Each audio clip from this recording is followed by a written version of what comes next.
Bonjour, aujourd'hui nous allons voir comment faire des diminutions invisibles de mailles serrées. Alors, revoyons déjà comment on fait une diminution classique.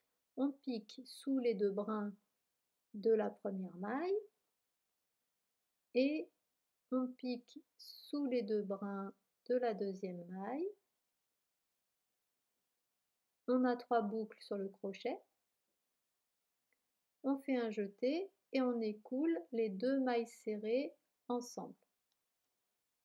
Alors on voit là que le pied des deux mailles écoulées ensemble forment un dessin différent du pied de la maille serrée qui fait un V. Et donc ça peut être gênant parce que quand on fait tout un travail en tour avec des diminutions, ça finit par se voir.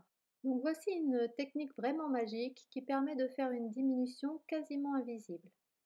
Donc vous voyez qu'il y a deux brins dans une maille serrée, le brin avant et le brin arrière, le brin avant, et donc on pique dans le brin avant.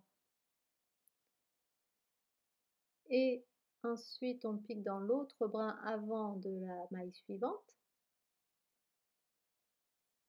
On fait un jeté et on écoule les deux brins avant.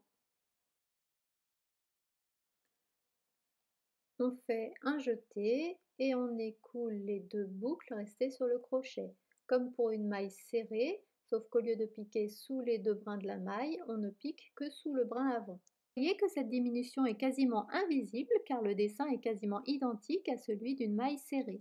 Alors, je vous propose un petit jeu, celui de retrouver où sont les diminutions, la classique et celle qui est quasiment invisible.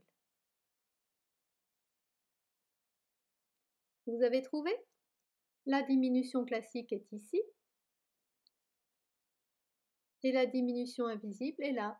On voit qu'il y a un léger petit V soulevé, c'est comme ça qu'on la reconnaît.